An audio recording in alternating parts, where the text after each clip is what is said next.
Olá a todos, meu nome é Márcio Kleber, sou professor de Educação Física e esse é o canal Guia Prático EF. Nessa videoaula eu vou trazer para vocês a correção do PET 3 de Educação Física, mas antes disso eu queria agradecer a todos os meus inscritos que continuam a publicar, compartilhar os nossos vídeos, né? Continuam a divulgar o nosso canal, curtindo, comentando, né? Fazendo as interações nos comentários, trazendo sugestões, trazendo elogios, enfim, isso é de fundamental importância. Eu agradeço a cada um de vocês que faz com que esse canal esteja onde está de hoje, certo, galera? Eu agradeço de coração por tudo que vocês estão fazendo, por tudo isso que vocês estão colaborando com o canal, para que ele possa estar crescendo mais e mais e que outros professores, outros alunos, outras pessoas possam ter o contato com esses conhecimentos, tá certo? Então, vamos para a videoaula de hoje. 9, 8, 7, 6, 5, 4, 3, 2, 1, 0.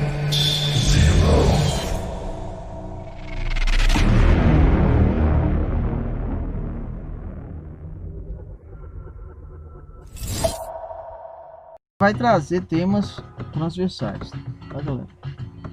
Vai fugir um pouquinho das temáticas de educação física, mas vai estar relacionado por ser um tema transversal. Nessa primeira semana, vai estar falando sobre a questão do trânsito, né? Vai estar muito relacionado às outras semanas também, mas aqui mais próximo relacionado ao trânsito e às leis do trânsito. Nessa primeira questão, aqui nessa primeira atividade, traz uma charge,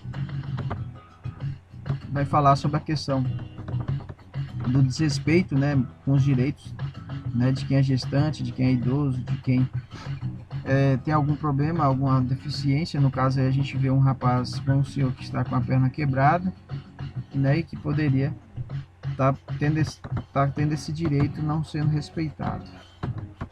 Vem pedir algumas perguntas, né? Você já ouviu alguma situação semelhante, comparando com a charge, né? Essa situação acontece com frequência. E o que poderia ser feito a respeito? Então, são respostas pessoais que vocês devem estar refletindo sobre isso. A questão da 3 pode ser uma resposta que aparentemente pode ter saída, mas é importante que você tenha clareza de que a partir do momento que você tenha o conhecimento dessa vivência, creio eu que você já presenciou isso, então você vai ter uma condição de trazer o que poderia ser feito para que essa situação não aconteça. Agora, nessa atividade 2, nós temos uma proposta, né, de estar criando uma frase, charge, poesia, paródia ou letra de música que possa servir de inspiração para uma campanha que tenha como tema gentileza gera gentileza no trânsito. Então aqui vocês deverão colocar, né, uma ideia suas e aí de acordo com o que vocês acharem melhor. Aqui eu trouxe um exemplo, né, os sinais presentes no trânsito remetem à importância de vivermos sob uma velocidade segura. Então aqui eu destaquei alguns termos, né, os sinais, ou seja, a forma como acontece, né, todo o tráfego, né, toda a movimentação entre motocicletas, automóveis, pedestres, né, eles remetem para a gente a importância, né, de vivermos sob uma velocidade segura. Primeiro porque há pessoas que ali estão, né, são vidas que ali estão. Então é importante a gente ter a clareza de que se no momento onde a gente estiver dirigindo, nós formos gentis com as pessoas, né, deixando um passar sem a gente querer uma disputa de ver quem chega primeiro, aquela coisa toda que às vezes acontece, nós vamos estar evitando muita coisa, certo? E pedir para que possa estar fazendo uma pesquisa, né, sobre os espaços e vias públicas destinados aos ciclistas em sua cidade. Aí fala, existem esses espaços, segue as legislações de trânsito? Então a resposta é pessoal, porque depende muito do local onde você vive. Na número 2, você acha que a bicicleta deveria ter mais espaço e ser mais utilizada no trânsito? Por quê? Quais as vantagens do uso da bicicleta na cidade? Então essa é a resposta pessoal, mas eu já coloco para vocês algumas vantagens que é do uso da bicicleta, né? Uma das vantagens é que através do uso da bicicleta há o benefício de ficarmos mais ativos, ou seja, movimentando mais, além de ajudar na diminuição de poluição, no caso daqueles que deixam de andar de carro. Ou seja, aquelas pessoas que andam de carro, uma ótima ideia seria, claro, se o emprego for perto de casa, né, ou então diminuir, em vez de ir na padaria, por exemplo, que fica perto de carro, poderia estar usando a bicicleta. Então, isso aí estaria ajudando nesses benefícios da questão da poluição e ajudaria também na questão da saúde. Depois nós temos aqui a 3, que pergunta: descreva quais são os equipamentos de segurança que os ciclistas devem utilizar. É importante a gente declarar que a primeira coisa que a gente tem que observar é o quê? É que a pessoa tem que ter uma bicicleta o quê? Segura. O que é uma bicicleta segura, galera? É que ela tem que estar com todas as funções em perfeitas condições. Às vezes você vai pegar uma bicicleta e ela não tem um freio correto. Você vai apertar o freio, ela tem pouco freio. Então aquilo ali é muito perigoso. Então o primeiro ponto é você ter uma bicicleta segura, que traz nas características, que traz na sua formatação, né, no seu corpo, traz todo um complemento, por exemplo. Se não tiver uma buzina, por exemplo, é importante ter essa buzina para poder estar alertando, né, chamando a atenção na hora que estiver andando, né, na via. Às vezes passa alguma coisa, então utiliza para poder estar chamando essa atenção. Retrovisores é de fundamental importância. Então a buzina, retrovisor tem que ter na bicicleta. Por quê?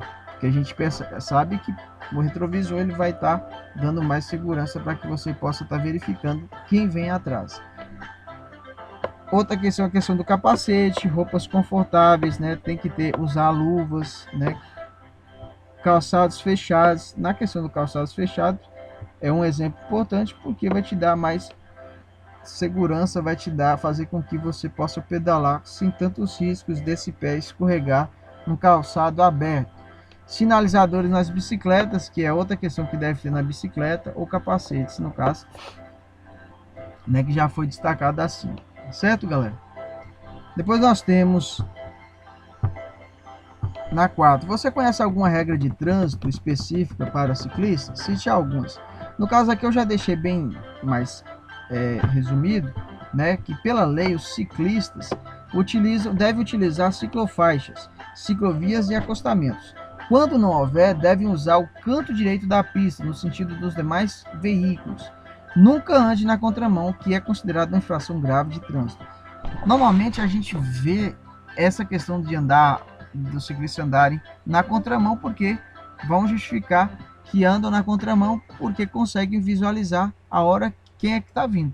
E andando na forma correta, às vezes não conseguem identificar e se vir um carro, por exemplo, perde o controle e vir em sua direção, você está de costas, você não consegue ver. Algumas respostas, né, para utilizar de andar na contramão. E eu vejo também muitos pedestres que vão fazer caminhada e utilizam dessa lógica. No canto, e aí digamos que dependendo do local que não tem esse espaço para pedestre fazer caminhada, e utiliza, né, no canto da estrada, muito próximo de onde os carros passam, né, correndo todo o risco, né, e utilizando a contramão nessa lógica. Nós temos aqui a 5 que pede, né, apresente os benefícios para a saúde de quem utiliza a bicicleta como meio de transporte, esporte ou atividade física. Então aqui eu trouxe para vocês alguns benefícios. Então há uma melhora de condicionamento físico, cardiorrespiratório, ajuda no emagrecimento, diminuição do colesterol, eliminação das toxinas através do suor, melhora da pressão arterial, entre outros. Lembrando que esses benefícios são decorrentes, na maioria, quando o andar de bicicleta está relacionado com o exercício físico, ou seja, tem um programa de acompanhamento de um profissional que conduz todo o processo, verificando dias de realização, ritmo, enfim. Então, nessa lógica que está trazendo esses benefícios, não é o andar de bicicleta por andar. Eu tenho que ter uma lógica de que para mim eu conseguir alcançar esses benefícios na amplitude, ou seja, de uma forma bem mais completa, eu tenho que ter uma organização, uma frequência de dias, uma frequência de horários, um tempo específico para cada dia, para que eu consiga adquirir esses benefícios de uma melhor forma, certo? Só o fato de você pegar a bicicleta e dar uma volta na rua não vai te garantir nada. É a frequência que você vai realizar e da forma como você realiza que vai ajudar com que você alcance esses benefícios. Nós temos na semana 2, vai falar sobre a questão da cidadania e civismo na questão do trânsito. E vem mostrar um pouco sobre a questão dos acidentes, através do texto, algumas estatísticas, galera, estatísticas de internações hospitalares e óbitos por acidentes de transportes terrestres. Aí vem trazer algumas questões. Primeiro, diante do que foi falado, né, da campanha do Maio Amarelo, né, pede para que, onde vem trazer a importância da prevenção dos acidentes de trânsito, pede para que, do seu ponto de vista, se existem outras ações que poderiam ser realizadas para diminuir ou evitar os acidentes de trânsito. Aqui é uma resposta pessoal, mas aqui eu já destaquei para vocês uma sugestão de resposta. Então eu destaquei que era importante ter leis mais severas, ou seja, leis que sejam cumpridas de uma forma que faça com que quem pratique a responsabilidade seja punido, não só aquele que é morto. Muitas das vezes a pessoa é morta, tem um acidente grave, fica ali paralisado, fica ali com sequelas, a pessoa é presa, logo em seguida é solta, e aquela pessoa que ficou com dano, fica por isso mesmo. Então a gente tem que ter clareza de que essa pessoa que cometeu isso aí, mas muitas das vezes tem que ser responsabilizado por aquela outra pessoa que ficou, por exemplo, sem a parte de um membro, ou pela família que perdeu um ente naquele acidente. A gente tem que ter clareza, porque enquanto não acontecer isso, enquanto for, vai ser preso e vai ser solto em poucos tempos. Tem gente que nem é preso, paga fiança. Só se for um pobrezinho. Se for um pobre, fica lá o resto da vida. Agora, se for um rico, solta. Como a gente vê vários programas aí, comerciais, falando como conseguir regulamentar, limpar o nome, questão das carteiras, conseguir recuperar a carteira de motorista. Então, hoje a gente sabe que é muito fácil você conseguir as coisas, mas essa punição não acontece. Por isso que tem que ter essas leis mais severas que sejam cumpridas. Tem que ter uma maior fiscalização dos órgãos do Detran. Por que isso? Porque a gente percebe que tem muita gente que compra. Na maior cara dura, tem gente que compra essas carteiras de Detran. Carteira de motorista no Detran. E em outros regulamentos. Tem muitas pessoas que estão ali dentro. E a gente sabe disso, que a gente vê vários casos de pessoas que estão ali oferecendo e acaba vendendo. Tem pessoas que compram. E aí o que acontece? Ambos estão errados, mas essa fiscalização nesses órgãos deve ser feita, porque a gente não sabe quem é que está ali à frente daquele órgão. Então é importante ter essa fiscalização para que isso não venha a acontecer. Melhorias nas rodovias também é importante, a sinalização, entre outros. Então isso aqui são pontos que eu destaco interessante, importante, deve ser discutido relacionado a essa temática. Se você concorda com o que eu disse, pode deixar nos comentários. Se discorda também, pode deixar. Traz outra situação que pode ajudar. Essa atividade 2, estou falando aqui sobre a questão da mortalidade de jovens em acidentes com motocicleta. Vou trazer algumas características. Traz 2 gráficos. O primeiro gráfico fala sobre o número de óbitos em acidentes de trânsito, por idade, simples, categoria. E no gráfico 2, tendências da mortalidade de pedestres, motociclistas e automobilistas para o ano de 2020, de 2000 a 2020. Aí traz, de acordo com esses gráficos, a análise, para a gente estar respondendo as questões. Primeiro, qual a média de idade de vítimas fatais em acidentes causados por motocicletas? Então, eu coloquei aqui a idade de 20 anos. E aí eu vou destacar para vocês, por que 20 anos, lá adiante do que a gente viu.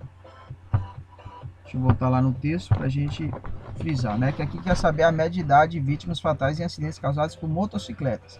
Então a gente tem que analisar aqui nesse gráfico um pico, Primeiro, qual que é essa linha que representa a motocicleta, A gente pode pegar aqui a laranja, a motocicleta, essa mais escura. Então vamos pegar o ponto mais alto, que é esse aqui, ó. Se a gente fazer um traço aqui, ó, direto, a gente vai cair bem na faixa de 20 anos. Então é essa a resposta da letra A. Vamos voltar lá então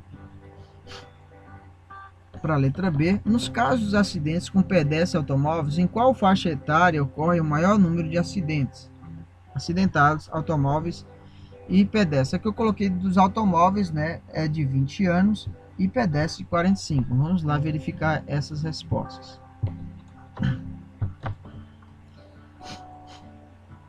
Então, se a gente for analisar o pico, no caso dos óbitos, de de automóveis aqui, se a gente for analisar, aqui a gente pode colocar essa relação aqui de 20 anos, né, de 20. Claro que se a gente for analisar, ela vai ter uma relação muito grande com essa faixa aqui, ó. A gente poderia colocar de 20 a 30 anos, mas aqui eu estou destacando porque o pico maior, se a gente for analisar nesse ponto aqui, vai ser esse. Então você pode colocar de 20 a 30 ou apenas 20, que eu creio que vai estar correto, tá certo? Principalmente esse pico que é o número maior. E no caso dos pedestres, o pico maior vai ser aqui, ó, a 45 anos. Então já destaquei lá que é nessa faixa de 45 anos, tá certo? Que foi o pico maior. Aqui vai estar muito próximo, mas se a gente for analisar aqui no gráfico, esse pico aqui, ó, ele vai estar ultrapassando. Então eu coloco essa lógica. Vocês poderiam talvez colocar aí 45 a 60 anos, também não estaria errado. Mas eu estou analisando aqui especialmente a questão do pico, e aí diante disso eu considero essa lógica, certo? Vamos dar sequência então. Se você concorda com essa resposta, você comenta aí. Se não, deixa aí sua resposta, o que você analisou, deixando claro que para poder responder essas questões aqui, eu analisei e respondi com as minhas palavras, tá certo, galera? A importância aqui, no meu ver, é que vocês compreendam como usar esse gráfico, tá? A interpretação vai variar de uma pessoa para outra e de acordo com as perguntas, tá certo? Na letra C, na sua opinião, por qual motivo os jovens estão envolvidos nos maiores números de acidentes de trânsito? Então, as justificativas que eu trago é falta de orientação dos pais, que é um fator muito grande, né? Às vezes cresce e não tem orientação disso, às vezes os pais têm uma moto e entregam para o filho, né? De uma forma irresponsável, esquecendo que a gente tem que ter bastante prudência nessa relação, porque a gente não sabe, né? Quando a gente acelera o processo de alguma coisa, tem muitos riscos. A ingestão de bebidas alcoólicas, então isso aqui também é um fator que pode favorecer com que haja, né, esse número seja alto. Na letra D aqui fala, após os 40 anos, os números de óbitos apresentam uma queda. Em sua opinião, qual o fator envolvido nesse declínio dos acidentes? Então eu creio que as pessoas mais velhas deixam, né, em sua maioria, de transitar com frequência no trânsito. O outro fator é a consciência no trânsito. Então, primeiro eles, com essa idade, a partir de 45 anos, começam a não frequentar, né? Começam, não é, eu falo com grande frequência, tá? Na sua maioria. Tá? Alguns andam, mas se a gente for analisar, a maioria que estão nos trânsitos ou que frequentam, eles são mais jovens, né? Então, eu acho que tem uma relação direta com isso. E outro fator é a consciência no trânsito. As pessoas que são mais velhas, né, que têm uma maior experiência, eles já têm uma consciência maior e já utilizam, né, sua maioria de uma forma mais responsável. Nós temos aqui para analisar o gráfico 2. Opa, o gráfico 2. E aqui eu já vou trazer direto as respostas para vocês, galera, sem estar indo lá no gráfico, mas que vocês possam estar analisando. Na questão dessa número 1 aqui, eu vou estar voltando lá só para mostrar para vocês um detalhe. Porque fala que descreva o número de óbitos por 100 mil habitantes na década. Tá? Então esse é um ponto importante. De 2000 por acidente, né, na década de 2000 por acidentes de pedestres, automóvel e motocicletas. Então essa numeração que eu trouxe aqui para vocês, né, motocicleta 3.910, automóveis 8.262 e pedestres 13.613 é um valor aproximado, viu, galera? Vamos lá mostrar por que eu estou falando isso. Vamos lá mostrar porque os gráficos, somente esse 2 aqui, ele não é tão claro, tá? Diante das perguntas ele não é tão claro, né? Porque lá pede para poder fazer uma comparação. Vamos pegar aqui só a questão do motocicleta, né? Que é esse laranja ou esse vermelho, né? Que é um mais escuro. Percebe que aqui é a década de 2000, né? Aqui é o ano 2000.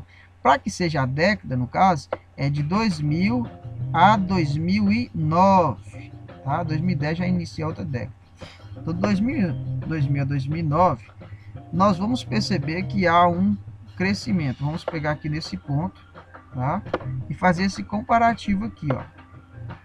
Percebe, galera, que há pontinhos, né? Há tipo triângulozinhos em cada subida aí. Só que eu não sei qual que é o número, né? Eu sei que daqui para cá é 4, né? Então é 2, aqui é 2%, aqui é 4. E aí o que acontece? Essa lógica que quando chega aqui, chega em 6%, né? A porcentagem de 6%. Então a cada 100 mil habitantes, né?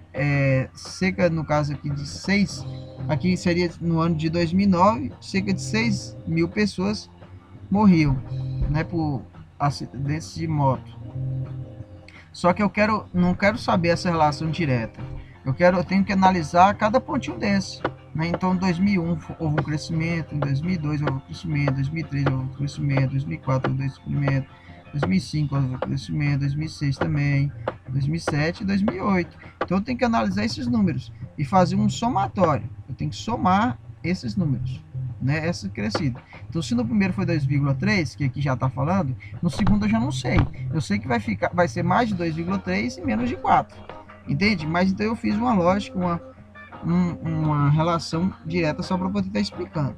O mais importante é que vocês tenham a consciência de analisar esses gráficos da forma correta, assim como eu estou mostrando aqui para vocês, tá bom? Mas nesse caso aqui, esse gráfico não ajudou, porque teria que ter, cada pontinho desse aqui, ele teria que ter um número, para poder ficar mais claro. Ou aqui, ou teria que estar aqui, ó. Porque aqui pelo menos a gente ia ter mais uma clareza mais direta. Então vamos lá. Vamos lá para as respostas, para não ficar muito longo esse vídeo. Então, na letra A, vai ser isso que eu falei, número de motocicletas 3.910, então, óbitos por automóveis 8.262 e pedestres 3.643. Na letra B, nós temos um aumento de aproximadamente 10%. Na letra C, o número de na questão de motivos, né, para apontar motivos para a redução, né, que houve uma redução de acidentes com pedestre de 2000 para 2020, né, caiu de 8% para 3,7%. E aí eu coloquei que os motivos para essa redução aqui, houve uma estruturação nas vias de tráfego com faixa de pedestre, semáforo e uma maior conscientização. Então, através das campanhas, através de uma organização melhor nessas vias de tráfego, então melhorou bastante, né? E deu mais direito, deu mais capacidade, possibilidade dos pedestres se prevenirem, né, dessas ações, desses acidentes. E por fim, na 4 aqui, na letra D, aliás, né, vem estar perguntando, né, sobre a questão, vem falar sobre a lei, né, a lei 11.705, que ficou conhecida como a lei seca, né, que tinha o objetivo de reduzir a tolerância do nível do álcool no sangue de quem dirige. E aí fala que com a sanção da nova lei, o Código de Trânsito brasileiro foi alterado e provocou grandes mudanças nos hábitos da população brasileira. Essa seria a razão para que o índice de acidentes fosse bem aproximado tanto para pedestres quanto para veículos no ano de 2008 a 2009?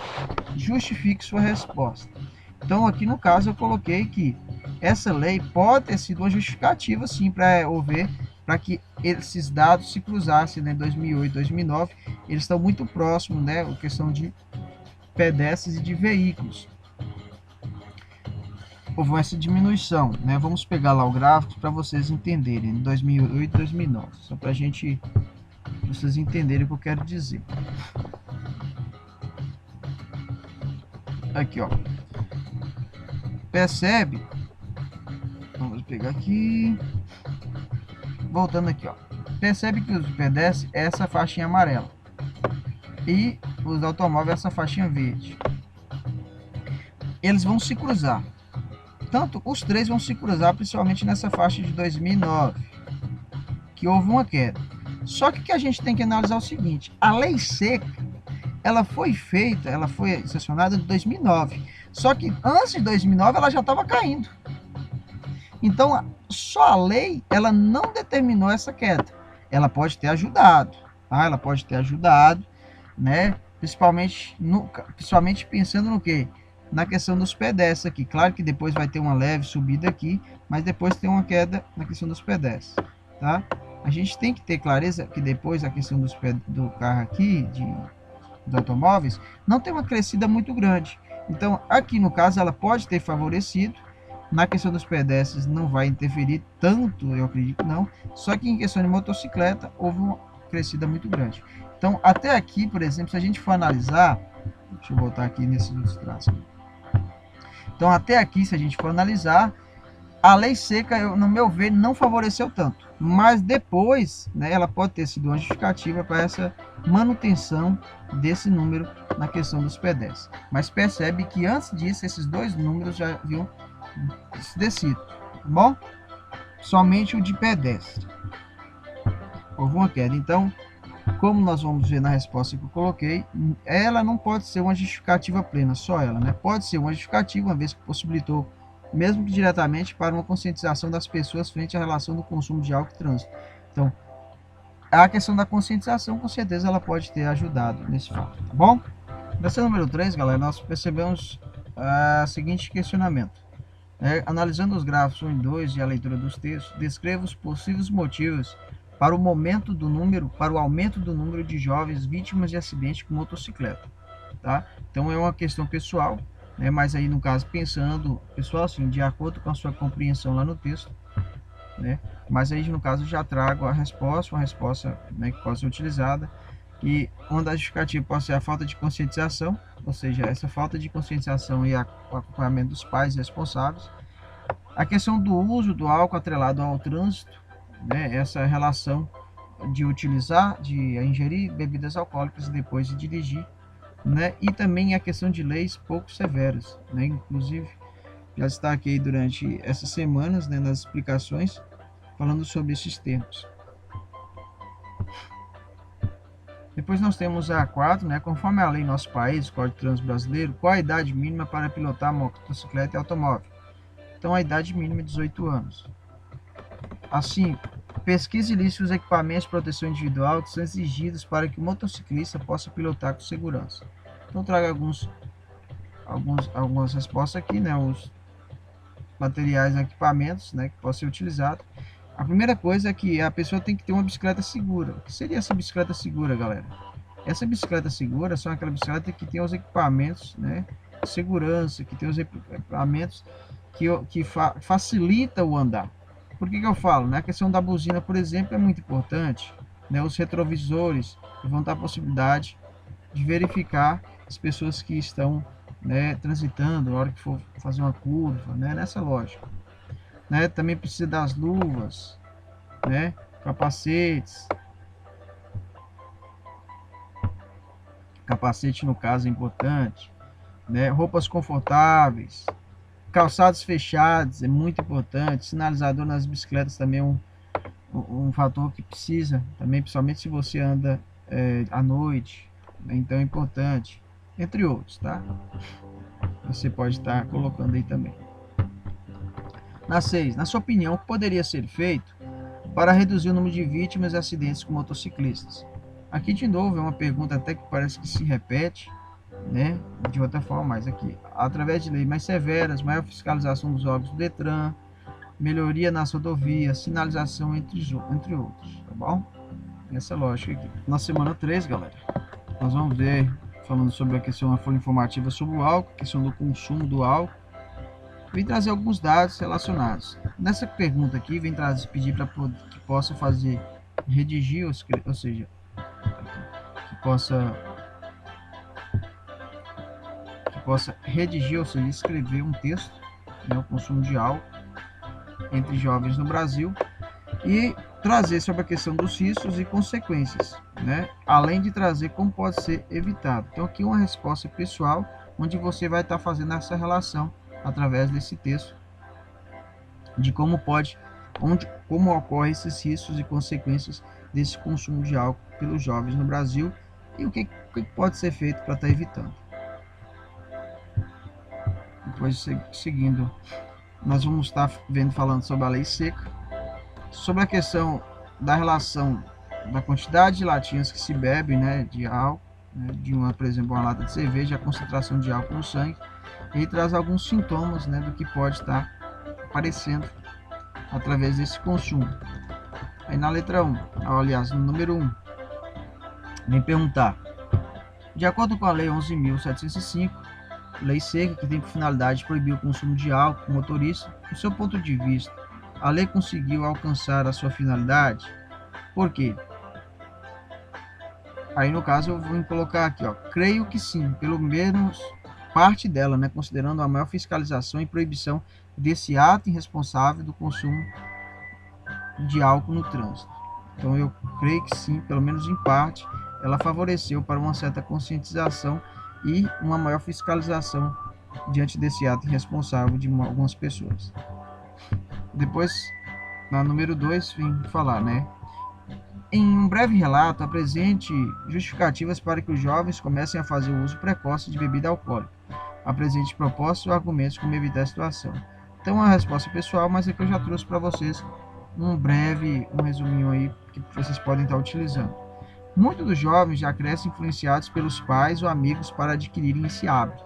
Com o passar dos anos, as mudanças que ocorrem em sua vida fazem com que esse hábito seja utilizado como forma de refúgio e distração, deixando com que se perca o cuidado com a saúde. Uma forma de conscientizar os jovens sobre os riscos presentes é possibilitar campanhas e acompanhamentos, formações em torno dessa prática. Ou seja, dentro da escola mesmo, além das campanhas que já tem, poderia ter um certo acompanhamento, né, dessa discussão, desde, né, de novo, desde a sexta série, né, que a gente percebe que é um período, né, desses 12 anos que esses jovens já vão tendo um maior contato, né? Mas o mais importante é fazer com que a família abrace essa causa, ensinando desde pequenos os seus filhos a terem hábitos saudáveis e responsáveis. Quando a família abraça a causa de cuidar, de educar os filhos, não só a questão desses hábitos relacionados ao consumo de álcool, mas tudo aquilo que prejudica a saúde e vem prejudicar a vida desse seu filho, né, do aluno. Tudo isso envolve. Agora, nessa atividade 3, que é um tema para redação, né, pede que após a leitura dos textos, né, folha informativa, álcool e lei seca, elabore um texto argumentativo sobre a lei seca. Aponte os pontos positivos e negativos se após a sua implementação houve diminuição quanto ao número de vítimas de acidentes e de mortes no trânsito, o que ainda precisa ser feito para que a lei seja cumprida por todos os motoristas. Então, a questão pessoal, creio que durante esse vídeo eu trouxe vários argumentos que podem estar ajudando vocês, tá certo? Então é importante que vocês tenham bastante clareza do que a gente discutiu, porque senão vai ficar muito repetitivo o que eu vou falar aqui. Então, se você quiser, volta o vídeo aí, né, inclusive da explicação, né, da videoaula, de explicação dessa semana, né, que eu explico para vocês com mais detalhes, que vocês poderão mais subsídios para estar respondendo, certo? Referentes ao Enem, né, que foram feitos no Enem. Na número 1, uma pessoa que tenha tomado 3 latas de cerveja provavelmente apresenta. Aqui traz a relação de álcool no sangue, né, de acordo com essa concentração. Então tem essas concentrações e apresenta também alguns sintomas que a pessoa pode estar sentindo. Aí fala, né, sobre a questão de 3 latas de cerveja.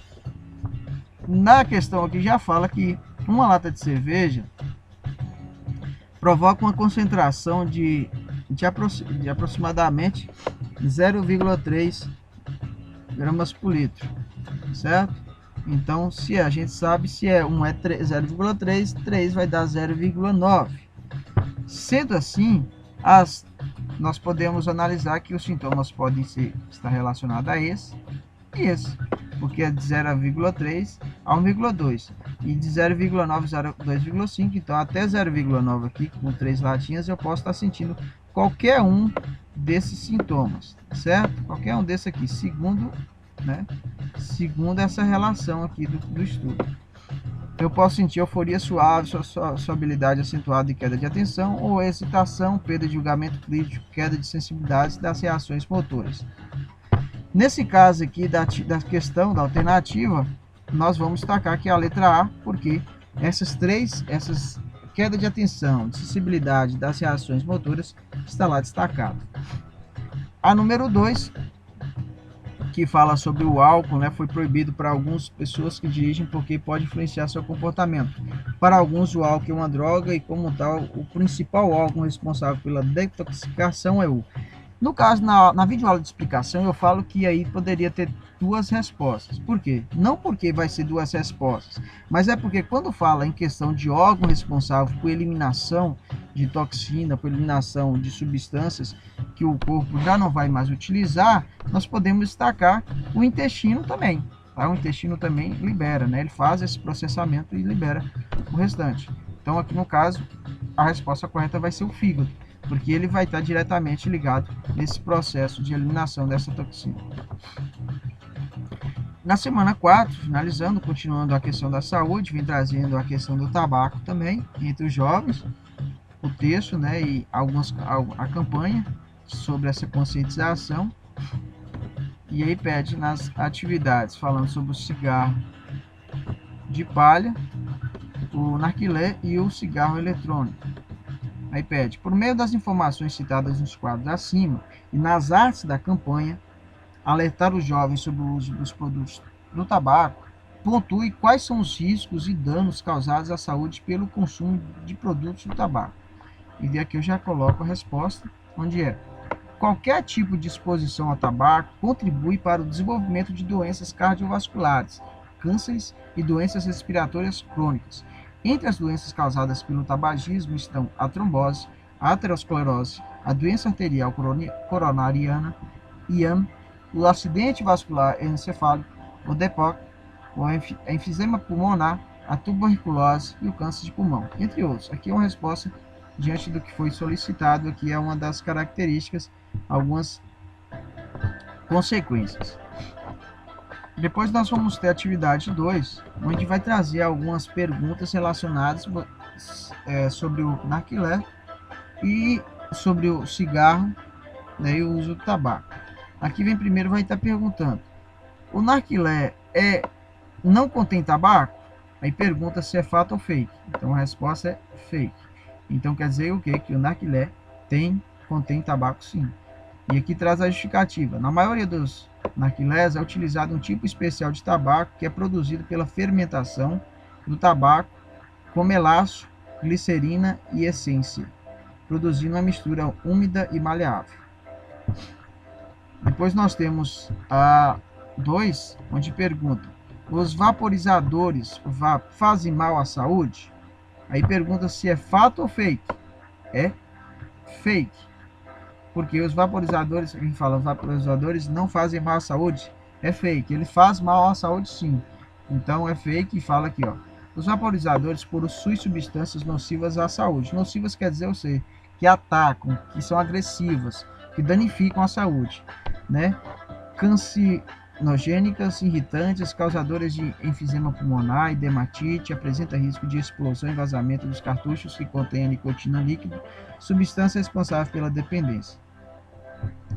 Depois nós temos a 3, onde pergunta, né, o cigarro de palha não é artesanal e faz má saúde? É fato, né? O cigarro de palha não é artesanal mesmo, não. Ele é fabricado, no caso por indústria, e ele faz má saúde. Não é verdade. A gente fala que o cigarro de palha não é artesanal. São industrializados, muitos são produzidos de forma irregular e clandestina. Não há controle sobre as substâncias, aditivos e aromatizantes.